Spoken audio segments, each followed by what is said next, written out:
Hey guys, it's Chris from DS6 Machina. I am in my storage room. Why am I in my storage room? I figured I'd take a moment to show off my board game collection. I guess if people know that I've been playing board games for quite a few years, for a long time, but I got into a huge collector about 3 years ago. And obviously people know that I'm working on some designs with people like Ryan Benjamin and so forth. But I live in a small apartment, which means I'm resorted to shoving these in storage. I have two areas. I'll show off one really quickly.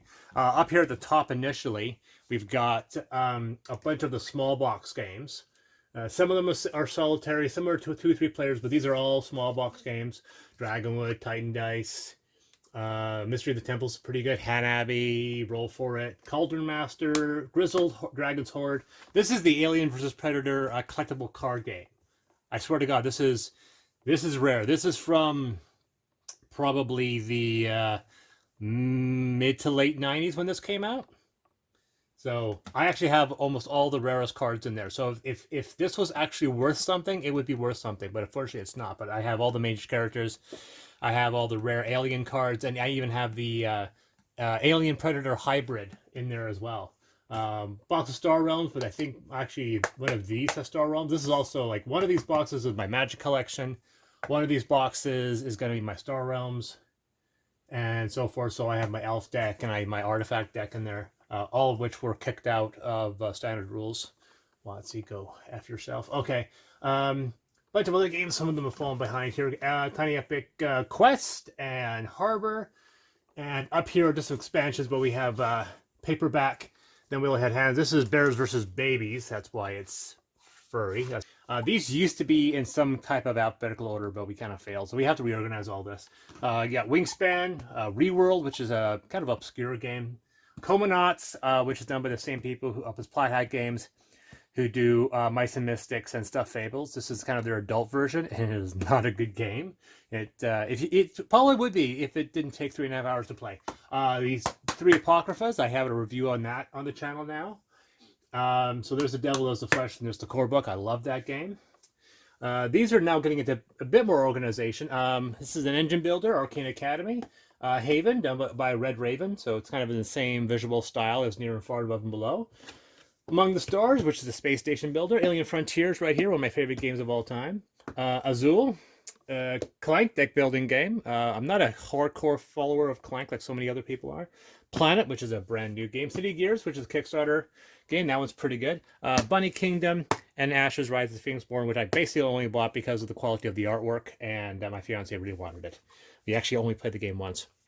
Down here, Kepler 3042, which is another engine builder I like. This is Kanagawa, which is a painting game. Indian Summer, Tile, Dice Forge. Little Flower Shop, Lanterns, which my fiance is really good at and everyone else sucks at. Grim Forest, which is a great high quality game.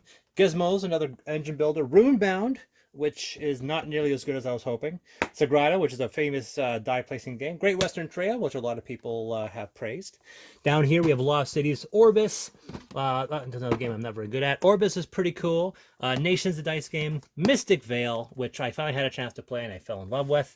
Obviously I'm a big foodie, so Morels and the expansion foray.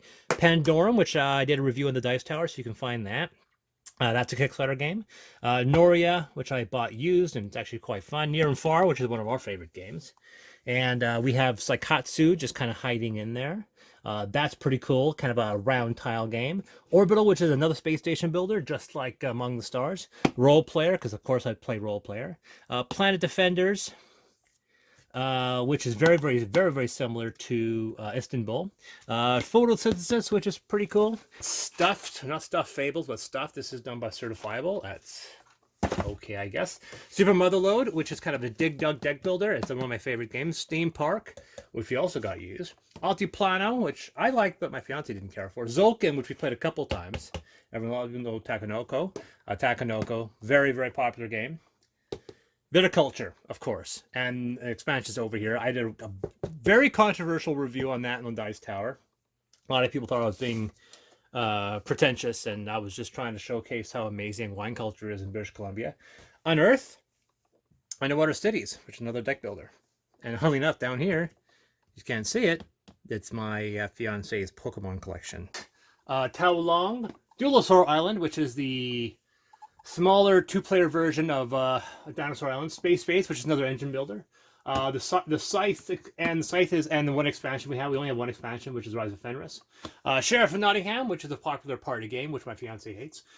This is her Carcassonne collection. Obviously, people know about our Carcassonne video. It's very popular on the Dice Tower.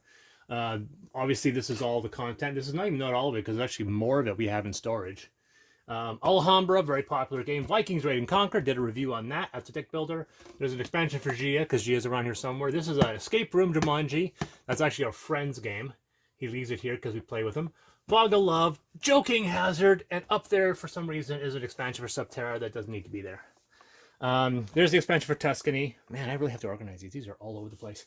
Steampunk Rally, which is one of the few games we have that goes up to 8 players. Measuring Red Planet, which people know that I absolutely hate. So it's my least favorite game in this collection, but my fiance won't let me get rid of it. Micropolis, that one's a cool one. No Escape, which is a Kickstarter game. Valeria and the Alpha Missions, which is a cooperative game based on the movie that bombed, so, not necessarily very popular. Didn't realize Ultra Pro put it out, which is kind of weird. The Living Card Game for Lord of the Rings. Into the Black, which was another, I think it's Canadian-based, but it's a Kickstarter game. It's a cooperative space pirate game.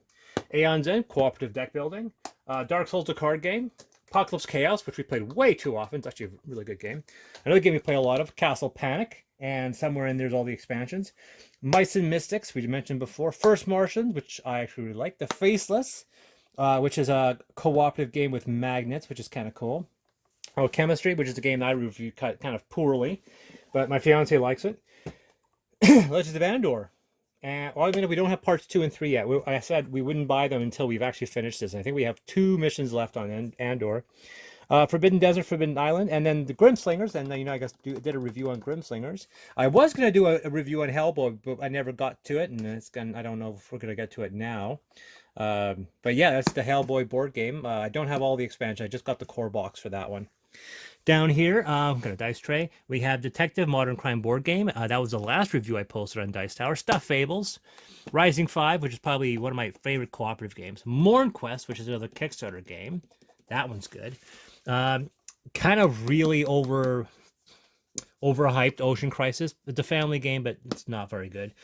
Spirit Island, which we finally won. Robinson Crusoe, which has also been a game that we've played quite a bit. Time Stories. We have 2 expansions in there. Big Book of Madness, which is a cooperative deck building game. That one's really good. Dead Men Tell No Tales, which is a cooperative pirate game. A bunch of Pandemics, including obviously Imberia on the Brink in the Lab, and the core set. Star Trek 5-Year Mission, another not well-received review I did on the Dice Tower. I got Legendary. Xeno Shift, which is a really fantastic cooperative deck builder. My fiancé loves Flashpoint, so we have all the Flashpoints here. We have expansion, all these extra maps in the core set. Now, there we go, mentioned Subterra. There's Subterra. And Legacy of Dragonhold. Subterra is a fantastic game, by the way, if you had a chance to get it. And Legacy of Dragonhold, which we also picked up used, and so far it's been pretty good. Over here in the back, I got Star Trek Panic, Skylands. A bunch of these games we've got cheap on Black Friday sales. Skylands. There's this Dreamscape hiding in there. Dreamscape's hiding in there. I actually think that's a Kickstarter game. It's pretty good. And Legendary Creatures. I've got some expansions here. Subatomic, which we just picked up, which is a deck building game. Up there, we got the Lord of the Rings card game and Evolution. Right next to 2 versions of Monopoly, which for some reason we still have. Star Wars and Nintendo. Star Wars is mine. Nintendo's is Nicole's. That's really old, by the way. Chronicles of Crime. Who Goes There? One of the most misguided Kickstarters I ever backed. I'm not sure why I backed it. It is not particularly good. It's not bad if you homebrew it, and there's another really famous video I did on Dice Tower about that. Mask of Moai, which is a cooperative app-driven game. Kingsburg, which everyone said is better than Alien Frontiers, but that's a lie. Istanbul, Bloodborne, the card game. Alien Artifacts, which is a game that's so unbelievably confusing. I have to relearn it every single time I play it. These are the 2 extreme editions of Dinosaur Island and the Totally Liquid edition. My old copy of Star Munchkin. Codenames. The Battle Wizards Skullfire thing. Samurai Spirit, which is a cooperative game. Unicornus Knights. There's my copy of Gia. There's a Gundam over there, which I haven't built. And some newer ones, Heaven and Ale. Atlantis Rising, which was a Kickstarter arrival. Space Movers. Tapestry, which I just got a video up for that. Terraforming Mars. And over here, we've got Nomads and a bunch of Robotech games. We've got, let's see, yeah, Crisis Point and Ace Pilot in the back. And I think I've got Force of Arms in the back here. Yep, that's Force of Arms. And then nuzzled between them all is Judge Dredd Cursed Earth, which is, it's okay. Got that really cheap. So then we get to kind of our display area. This is the only area that's kind of out for public viewing. Obviously, there's a SDF-1 from Robotech Cooperative game. I'm doing a big video on that. Hiding behind them are the 3 Century games, Eastern Wonders, New World, and Spice World, and we kind of have them together so you can see an image, although you can't really see much of it anymore. My big Nemesis set, the core set, and all the expansions are up there. And of course, Gloomhaven, because of course you're going to have Gloomhaven. Right next to it is my fiance's favorite game, is Feast for Odin. And obviously, some people know that I slipped the engagement ring in that when she opened it. This is a giant Cthulhu, because I got that with Planet Apocalypse. And we'll show that in a second. Another one of her favorite games is Caverna. And I just got a copy of U-Boot, and there's the boat, pre-built. Here are all of the Oniverse games. Actually, no, there's a new one now. And there's apparently a smaller one that's very obscure. But these are the 4 ones that are most well-known. Down here, we've got the Harry Potter deck building game and the expansion. Some stuff there.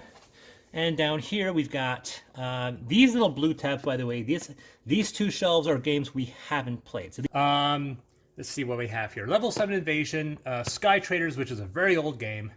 Salt Lands, which I bought. These are all games I bought cheap unused on Black Friday or Boxing Day sales. Planet of the Apes was a game that got sent to me from the Dice Tower to review. I never reviewed it because there were already 2 reviews of the game on the channel, so I didn't see the point of doing that.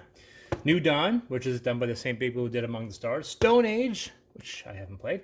This is obviously Tainted Grail. I just have the core set of Tainted Grail. That's heavy. That still has to get played. Founders of Gloomhaven, which we haven't played. Oh, let's see, all these games we haven't played. Ulm, which is an older one. Bastion, which is a cooperative game. Robotech Attack on the SDF-1, which is the Robotech game I wanted to get the most. Gen 7, Petrichor, another Robotech game called Cyclone Run, which is very similar to Ace Pilot. Someone gave me a copy of this, Doctor Who Time Crisis. Race for Impact, which is another Robotech game. Home Brewers, because I drink. Trial by Trolley, which got just a few weeks ago. And then the big recent arrival, which is Planet Apocalypse. So even I say the big thing, this is actually only, I say 70% of the Kickstarter. There were 2 expansions I didn't get, which now that I played the game, I'm kind of regretting. We did a big unboxing that Sandy Peterson has commented and posted on Kickstarter, so I was really appreciative. So we have all the stuff, all the heavy, thick cardboard stuff. And then we have the Void Pack, Power Pack, and then the core set. It's actually not a bad game. It's actually quite enjoyable. And yeah,